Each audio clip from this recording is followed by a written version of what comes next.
नमस्कार, आप देख रहे हैं 4 पीएम और मैं हूं आपके साथ निधि तिवारी। आज दिल्ली में विधानसभा चुनाव और मिल्कीपुर में उपचुनाव के लिए वोटिंग चल रही है और इस वोटिंग के बीच में कई सारी खबरें, कई सारे वीडियोस, कई सारे फोटो सामने आ रहे हैं और लगातार अपनी-अपनी पार्टी के द्वारा तमाम आरोप लगाए जा रहे हैं।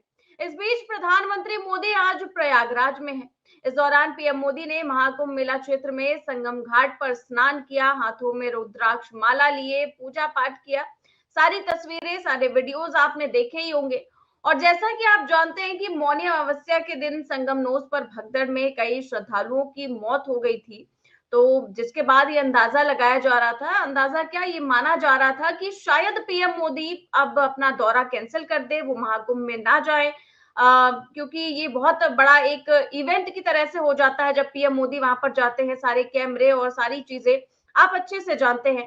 लेकिन क्योंकि आज अब दिल्ली में चुनाव था और मिल्कीपुर में भी चुनाव था, तो शायद पीएम मोदी कैंसिल ना कर पाए हो। अब कोई बात नहीं, वहां पर कुछ मौतें हो गई, कोई दिक्कत नहीं है, ऐसा शायद उन्होंने सोचा हो।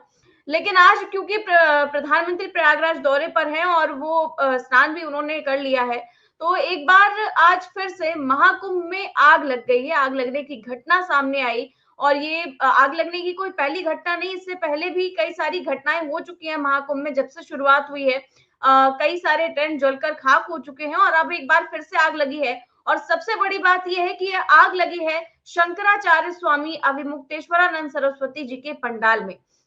हालांकि अब इस बारे में ज्यादा डिटेल निकलकर सामने नहीं आई कि नुकसान कितना हुआ है, लेकिन आग लगते ही हड़कंप मच गया और जो तस्वीरें हैं वो तमाम निकलकर सामने आने लगी आग की। और जैसे ही खबर निकल के सामने आई तो फायर ब्रिगेड भी मौके पर पहुंच गई और आग पर काबू पा लिया गया। ज्यादा किसी भी जनहानि किसी तरह की नहीं हुई है, लेकिन घटना ये बहुत बड़ी है क्योंकि ये स्वामी अविमुक्तेश्वरानंद सरस्वती जी के पंडाल में आग लगी है। और इसी को लेकर के आज जो है कई सारी चर्चाएं चलने लगी कि प्रधानमंत्री मोदी जैसे ही प्रयागराज पहुंचे, महाकुंभ में पहुंचे और इस तरीके की घटना जो है वो सामने आ गई।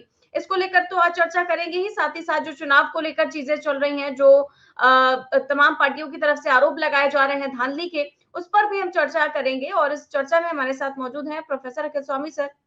सर बहुत बहुत स्वागत है आपका। तो सबसे पहले तो सर, प्रधानमंत्री मोदी की जो तस्वीरें और जो वीडियोस वायरल हो रहे हैं, तो उनमें से एक वीडियो है, छोटा सा वीडियो है, उसको दिखाते हुए जो है तमाम नेता ये कह रहे हैं कि प्रधानमंत्री मोदी ने तो डुबकी लगाई ही नहीं। पहले उनका वो वीडियो दिखा देते हैं, फिर नेता क्या कह रहे हैं उसको दिखाते हैं, फिर आपसे टिप्पणी लेते हैं। हम एक शांतिपूर्ण सहअस्तित्व की कामना करते हैं। साहचर्य के रूप में हम एक शांतिपूर्ण सहअस्तित्व की कामना करते हैं पूरे विश्व के लिए। और शांतिपूर्ण साहचर्य सहअस्तित्व का अद्भुत और अनमोल उदाहरण है भारतवर्ष। और उसी भारतवर्ष का ये महापर्व है महाकुंभ, जहां पर आज प्रधानमंत्री नरेंद्र मोदी पहुंचे हैं भारत भारतीयता के ध्वजवाहक के रूप। ये प्रधानमंत्री पहुंचे थे और ये श्रीनिवास बेवी कहते हैं कि ये कैसी डुबकी है जिसमें सिर पानी के ऊपर है। तो ये तो चलिए ठीक है, नेता हैं, तंज कस रहे हैं, विपक्षी नेता हैं। आपका इस पर क्या कहना है सर? जय संविधान। देखिए निधि, पानी के ऊपर या पानी के नीचे, देखिए मैया गंगा ने शायद ये इनडायरेक्ट मैसेज दे दिया होगा कि भैया मेरे अंदर मत अपना सिर रखना। और मुझे नहीं पता, मैं किसी का अपमान नहीं कर रहा हूं, लेकिन अब मैया गंगा और मोदी जी के बीच में कोई बात हुई होगी तो मोदी जी को पता होगी और मैया को पता होगी। लेकिन ये जो गले में डाला हुआ है, ये क्या टाई है या मफलर है? तुम पास से देख रही होगी। तो ये नहाते समय गंगा स्नान में कोई सनातनी मफलर पहन के नहाता है क्या? ये भाई मैंने तो इतिहास में कभी ये नहीं सुना। अच्छा, दूसरी बात ये है कि ये कौन सा ये स्पोर्ट पैंट पहन के कोई नहाता है क्या? भाई वहां पे आप जाइए तो एक, अगर मैया गंगा के प्रति आपका सम्मान, ये तो अंग्रेजों की ड्रेस पहन के नहा रहे हैं भाई। ये हिंदुओं की, ये सनातनियों की ड्रेस कहां से है? धोती पहन लेते, या चलिए जो आरएसएस की वो पैंट होती है, अब पहले हाफ पैंट होती थी, फुल पैंट हो गई है, वो पहन के नहा लेते। तो इसका मतलब चक्कर क्या है? देखिए इसके पीछे कोई रहस्य है। पूरा ड्रेस्ड अप होके, पूरे ड्रेस्ड, अब अमित शाह तो जो थे वो तो जैसे नहाए थे, राजनाथ सिंह जैसे नहाए थे, वो आपने देखा होगा। अच्छा, दूसरा ये, जब इन्होंने स्नान किया है निधि, उसके बाद वहां पे जो मृतात्माओं के प्रति उन्होंने कोई श्रद्धा भाव या उनको किसी प्रकार का नमन या किसी प्रकार का कुछ किया? आपको पता होगा भाई, आप तो लखनऊ में बैठी हैं, प्रयागराज आपके बहुत पास है, मैं तो बहुत दूर बैठा हूं। क्या किसी प्रकार का अफसोस उन्होंने जाहिर किया? अगर उन्होंने अफसोस जाहिर नहीं किया तो ये असम्मानजनक नहीं है? अच्छा, दूसरा बताइए, आसपास 200-300 मीटर तक कोई आदमी दिखाई नहीं पड़ रहा है, और इधर जनता जो है बेचारी, जो असली सनातनी है, जो असली धार्मिक है, वो जो है अपना लाखों की संख्या में खड़ी हुई है। तो क्या ये उचित है? अच्छा, एक और अगर आप अनुमति दे तो एक छोटा सा किस्सा सुना देता हूं। देखिए, एक बार क्या हुआ, अब ये ब्राह्मण लोग बुरा ना माने और यादव लोग बुरा ना माने, मैं केवल किस्सा सुना रहा हूं। इस पे कल मुझ पे कोई विपरीत प्रतिकूल टिप्पणी करने लगे कि साहब आप जातिवाद फैला रहे हैं, ये कुछ नहीं है, मैं केवल चीज को स्पष्ट करने के लिए बता रहा हूं। देखिए, एक बार क्या हुआ कि एक पंडित जी रहते थे नदी के एक किनारे। अच्छा, पूजा पाठी पंडित जी थे, सारे दिन अपना, जैसे हम लोग तो 10 मिनट पूजा करते हैं, वो 8 घंटे करते थे। नदी के दूसरी तरफ एक यदुवंशी एक महिला थी।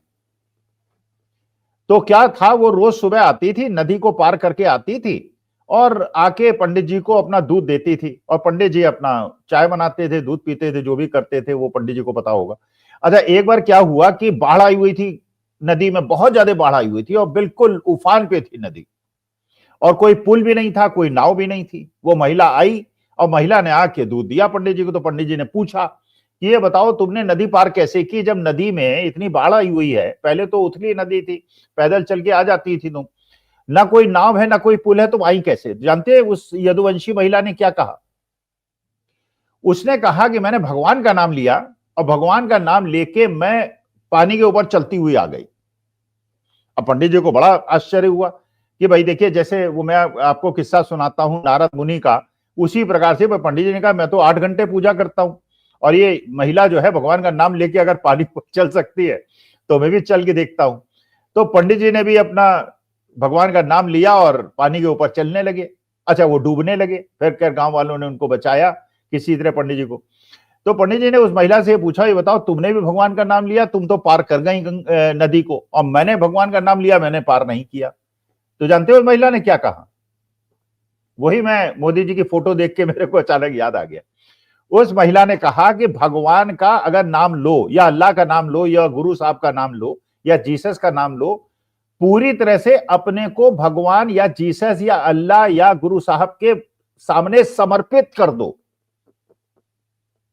मतलब कि पंडित जी, जब आप भगवान का नाम लेके पानी के ऊपर चल रहे थे, तो जो आपने धोती पहनी हुई थी, कुर्ता धोती पहने हुए थे, तो धोती को नीचे उठा रखा था। इसका माने आपको लग रहा था कि मेरी धोती जो है वो गीली ना हो जाए। अगर आपको धोती गीली होने का खतरा था, इसका मतलब यह है आपको भगवान पे पूरा विश्वास नहीं था। तो भगवान पे अगर विश्वास करना है तो पूरा करो। अब ये देखिए, रस्सी पकड़ के नहा रहे हैं। अब मैं, प्रधानमंत्री है, मैं उनका बड़ा सम्मान करता हूं, मैं उनके खिलाफ कोई बात नहीं करूंगा। ये दूसरी बात है कि डोनाल्ड ट्रंप साहब जो भारत के जहां डंका बोलता है, वो हमारे देश के लोगों को बेड़िया पहना के अमृतसर में वो लैंड हो गई है फ्लाइट।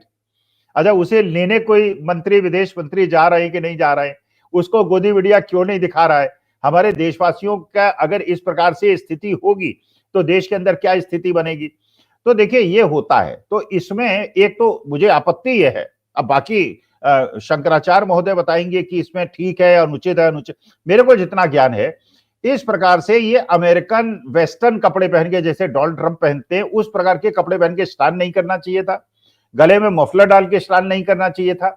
और तीसरी बात यह है कि भगवान पे अगर पूरा ध्यान था तो रस्सी पकड़ के स्नान नहीं करना चाहिए था। अगर भगवान के हाथ में आपने छोड़ दिया और उस पर अगाध आपकी श्रद्धा है तो वो आपको डूबने ही नहीं देगा। भाई हम तो ये मानते हैं, भाई हम 4 PM में अगर 2 बजे 2:30 बजे डिस्कशन करते हैं और इस आक्रामकता से डिस्कशन करते हैं, हमको पता है कि आजकल किस प्रकार का शासन चल रहा है, हमारे साथ क्या हो सकता है, लेकिन हम क्योंकि भगवान पे अगाध वो रखते हैं, विश्वास रखते हैं, इसलिए अपने को समर्पित करके भगवान के सामने कि भगवान जो करोगे तो अच्छा करोगे, लेकिन भारत माता के लिए मुझे जो करना होगा मैं करूंगा।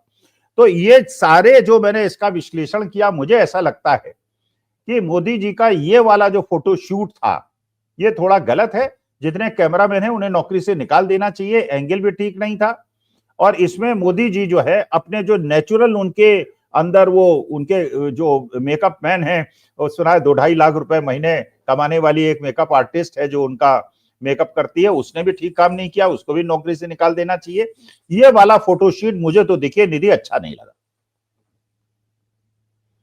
हमारे दर्शक भी कई सारे कमेंट कर रहे हैं, कह रहे हैं वाटर प्रूफ जैकेट पहना था, सूट पहना है और वही कह रहे हैं कि रेनकोट पहनकर वो जो है ना आने गए हैं। तमाम तरह के कमेंट वो भी कर रहे हैं। एक सर घटना आज हुई महाकुंभ के अंदर और ये घटना थी कि आग लग गई और आग की खबर इसलिए ज्यादा बड़ी थी क्योंकि ये आग स्वामी अभिमुक्तेश्वरानंद सरस्वती के पंडाल में लगी थी, तो इसलिए बहुत बड़ी खबर थी ये और तत्काल इस आग को बुझाया गया, फायर ब्रिगेड की टीमें पहुंची। लेकिन यही मामला सामने आता है क्योंकि अभिमुक्तेश्वरानंद लगातार आप देख रहे होंगे कि बोल रहे हैं और लगातार अपना गुस्सा जाहिर कर रहे हैं और उनका गुस्सा जो है वो जो देखने को सामने आ रहा है वो काफी ज्यादा है और जाहिर तौर पर वो कह रहे हैं कि ऐसे लोग सनातनी नहीं हो सकते जो जिन्होंने इस तरह से लोगों की मौत पर खिलवाड़ किया है, श्रद्धालुओं की जो है चिंता नहीं की और जिस तरीके का व्यवहार किया वो बिल्कुल भी ठीक नहीं है। तो इसको लेकर सर आपका क्या कहना है? देखो निधि, मैं तो ये आप कह रही हैं कि आग लगी, मैं आरोप नहीं लगा रहा हूं लेकिन मुझे ऐसा लगता है किसी ने आग लगाई, क्योंकि जो स्वामी जी ने कहा है वो वास्तविकता में एक बचपन में किताब आपने पढ़ी होगी जो संतों ने और सन्यासियों ने किस प्रकार से आक्रमण किया था और किस प्रकार से देश की जब भी हानि हुई है हमारे देश के सन्यासियों ने अपनी धर्म की रक्षा करने के लिए ध्वजा को उठाया है।